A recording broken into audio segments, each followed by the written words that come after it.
So as we say goodbye to 2023 and get ready for a new year, the bad news is that the world is already in a recession in some shape or form, which means that the unemployment in a lot of countries is on the rise.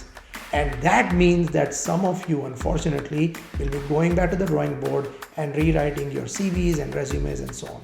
So in this video, I will share with you the top 5 soft skills which will remain in very high demand in 2024 so that you keep those in mind as you rewrite your resumes. My name is Jamil Hai and I've been working in management positions across South Asia, Middle East and North America for the last 20 years. And my mission is to help you build real life skills for your job and career that they don't teach you in college.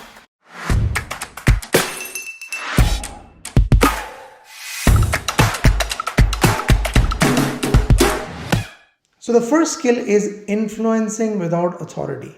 As we settle down in this post-pandemic world where hybrid working is becoming a common thing, which is allowing the organizations to become more and more distributed, the traditional hierarchical structures are becoming less frequent, and now the matrix structures are on the rise. Now, in the matrix structure, you will often find yourself in a situation where you have to get work done out of people, although they are not reporting directly to you. That is where influencing without authority comes into play. Because when you are the manager of an employee, you have a lot of authority over that employee as well, because you are the one who is deciding on their salary increases, their ratings, their performance reviews, and so on. So you can exert your authority to get the influence that you need. But the tricky part is that when you don't have that authority, how do you still get the influence you need? Harvard Business Review wrote an article about influencing without authority many years ago, where they explained that it's basically a combination of two things.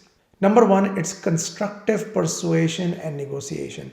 Persuasion and negotiation are often seen as things with a very negative connotation.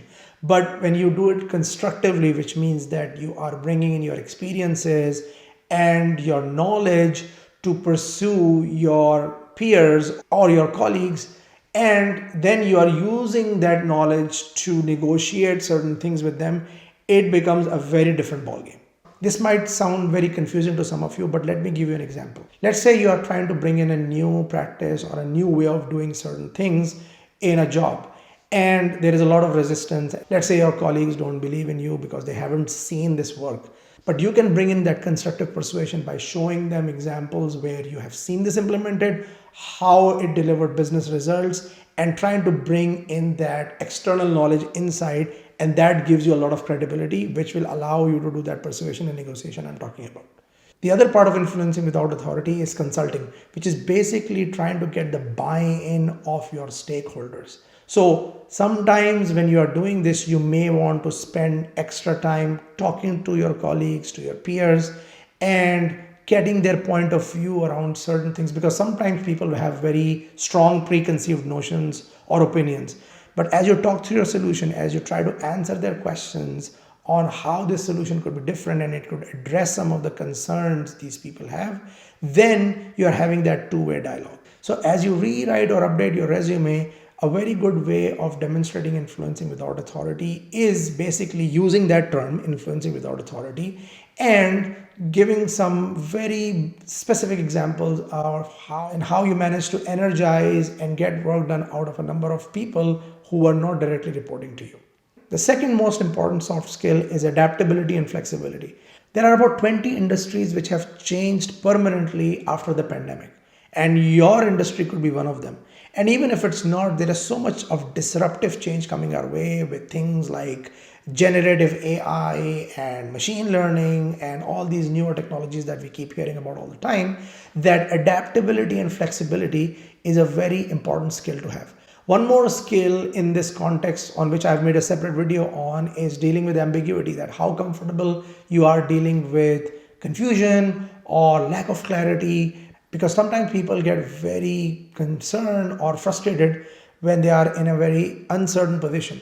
So you need to be comfortable with dealing with uncertainty, and at the same time, you need to demonstrate adaptability. A very good way of demonstrating adaptability and flexibility in your resume is to give some specific examples about how an unexpected situation changed your work and then how did you turn that challenge into an opportunity. A lot of times people like to give examples or mention examples in their resumes where they turned a crisis into an opportunity.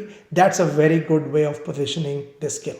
The third skill is problem solving, and I've made a lot of videos about problem solving and critical thinking. There is an entire playlist on my channel on videos related to these skills, so I strongly recommend you watch them. But as far as mentioning problem solving and critical thinking on your resume is concerned, try to give very specific examples where you solved a problem and how did it result into improved metrics or business results for the company. For example, let's say you were in a customer service role and you significantly improved service by introducing a program that resolved a number of customer concerns. So in that case, mention a little bit about what were the specific concerns of the customer and what was the business result that you improved. So you can say that as a result of you identifying the problem and solving it, the customer satisfaction score or the net promoter score, whichever way your company measures customer service in, improved from X to Y. Because in that way, you are not only demonstrating that you have the ability to problem solve, but also to translate that into real business results. The next skill is emotional intelligence. Now, emotional intelligence is about understanding and managing one's emotions and being attuned to the emotions of others. This skill is crucial for building strong interpersonal relationships, resolving conflicts, and working effectively in a team setting. Now, there is a bit of a challenge with emotional intelligence because a lot of times people think, how do we demonstrate or how do we mention emotional intelligence on a resume? Well, you could do that by mentioning things like successfully mediated and resolved conflicts within the team, improving overall collaboration and team cohesion. Or something like implemented a communication strategy that enhanced cross-departmental understanding and cooperation. Now, one thing to definitely keep this in mind is that these cannot be hollow statements. So when you mention such things on your resume, be prepared for a star story that explains these bullet points. If you are wondering what do I mean by star story, there is a video I've made on this topic which you can watch over here.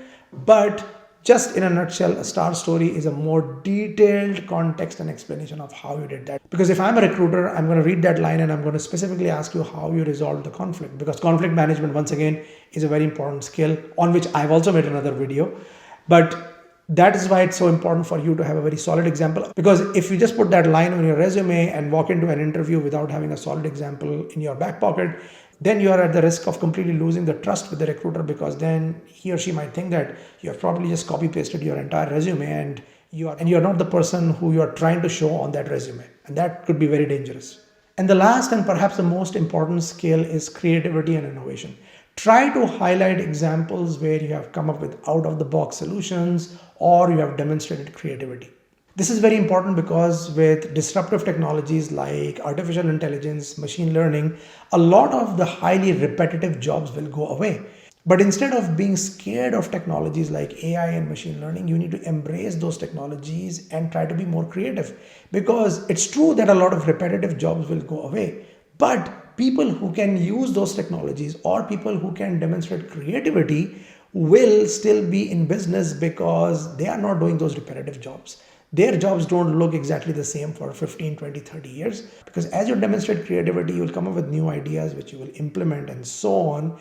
And that's what's so important. A very good book in this context is Daniel Pink's A Whole New Mind, where he explains that we have evolved from the agricultural age to the industrial age to the information age. And guess what? Now we are not in the information age anymore. We are now in the conceptual age, which is the age of creators and innovators. That's why demonstrating creativity and innovation is becoming so important when it comes to human skills or soft skills in the workplace. So I hope you enjoyed this video. If you are interested in learning more about the critical thinking and problem solving skills, you can watch this playlist over here.